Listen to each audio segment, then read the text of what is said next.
Teachers of Reddit, what the worst thing that happened on a school trip?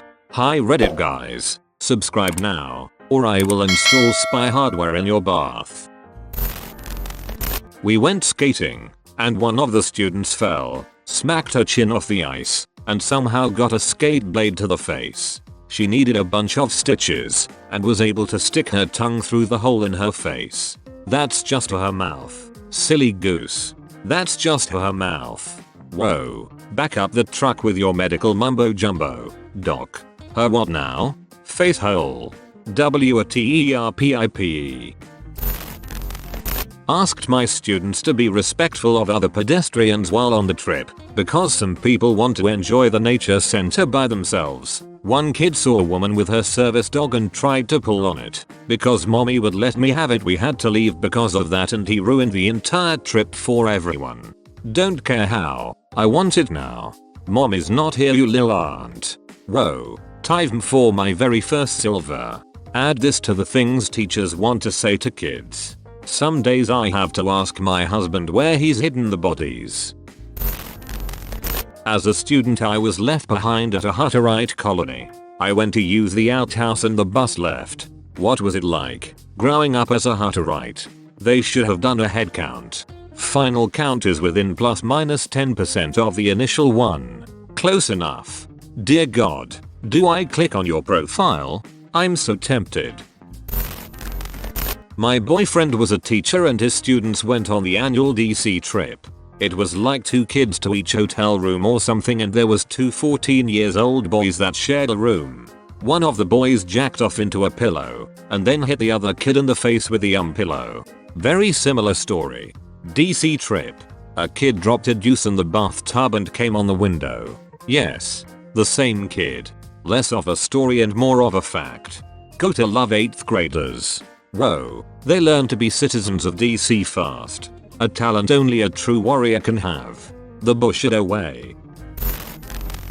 Former assistant teacher here. We were on a 6th grade field trip to the Franklin Institute in Philadelphia. Cool place. So, at the time one of the attractions was a sort of centripetal force machine that you can sit in and get swung around. Poor explanation, but imagine the Gravitron only smaller and faster with seats and no walls. I googled it, but can't find the ride, guessing it was swapped out for something else.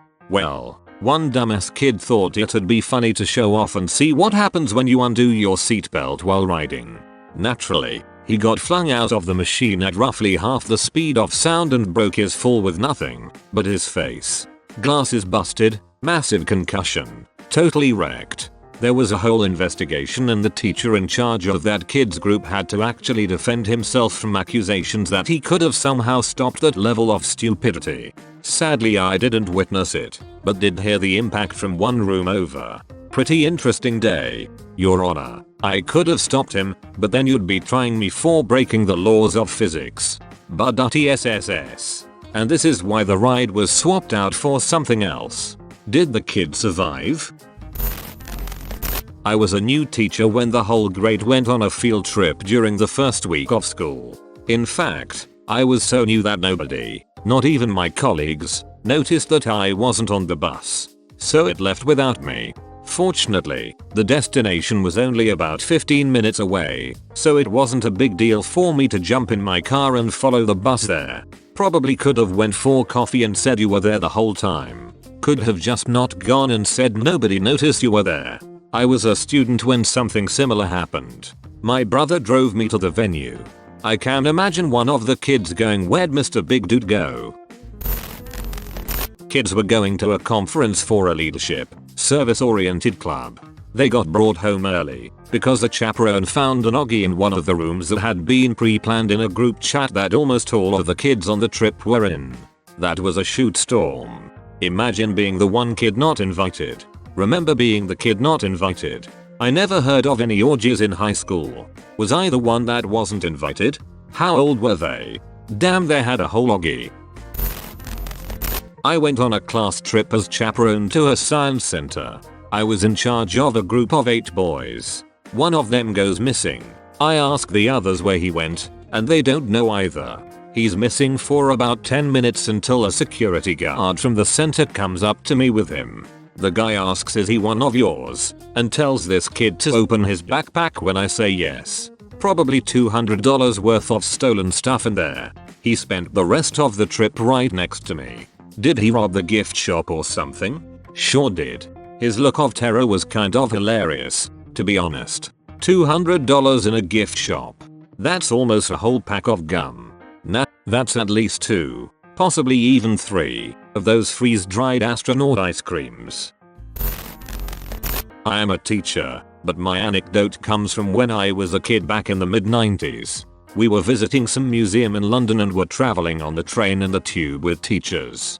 On the way back, some students didn't get on the tube before the automatic doors shut and the teacher in charge just yelled as loud as he could, "See you back at school, lads." And we just went home and the teacher waited at the school later on, and sure enough, about 40 minutes after everyone else got back, the remaining kids turned up. If that happened to me now as a teacher in 2019, I'd be fired. Probably out of a cannon into an abyss marked RIP career. Unrelated to the question, but related to this anecdote.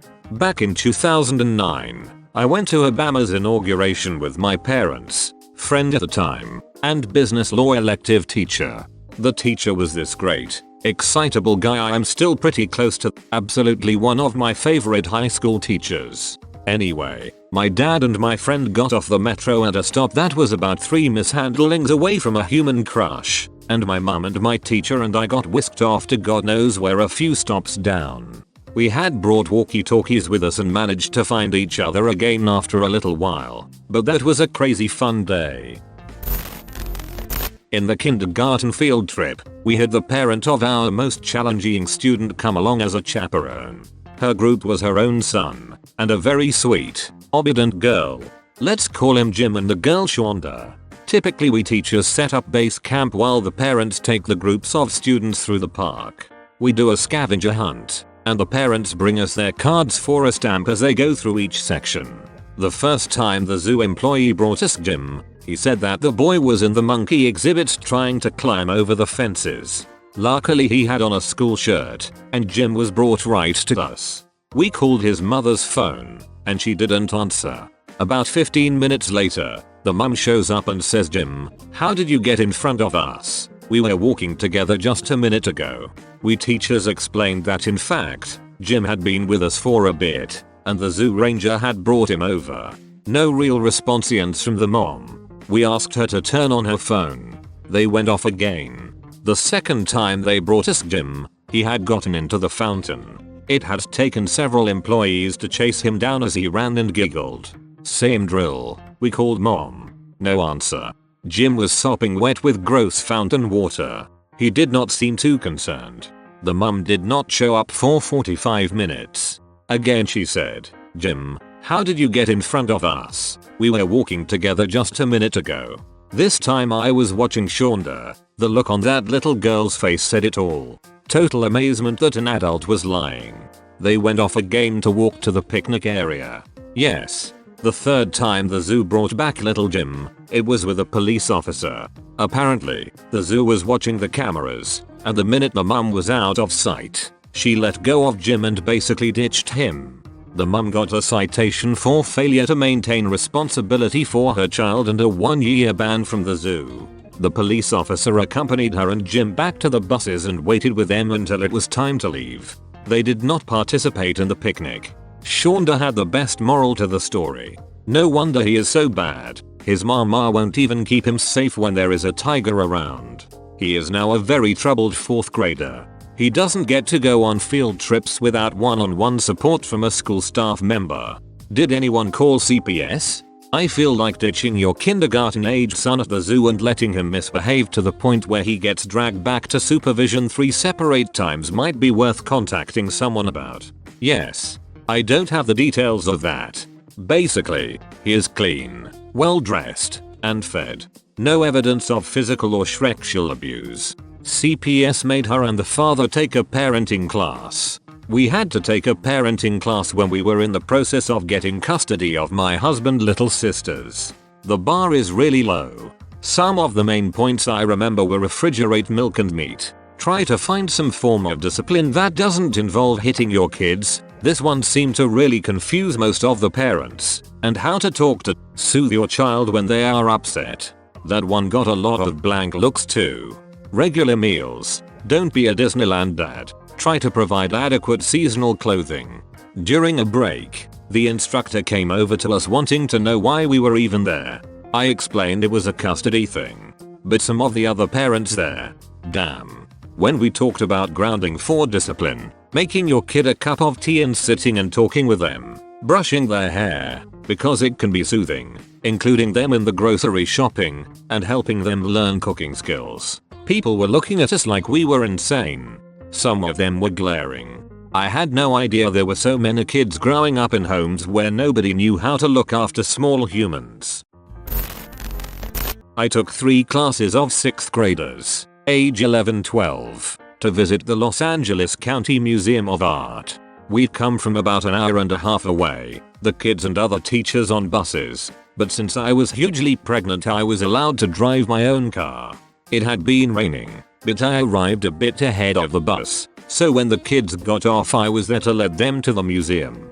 As I began walking towards the kids getting off the buses I noticed a lot of papers on the sidewalk, and suddenly realized that they were an assortment of extremely pornographic pictures. I stopped to try to gather them up before the kids got an unexpected and completely inappropriate Shrek said lesson. We'd already had a big talk about being mature when viewing classical art, for example nude statues. Oh my god, but we were not prepared for the most lurid PNLA had to offer.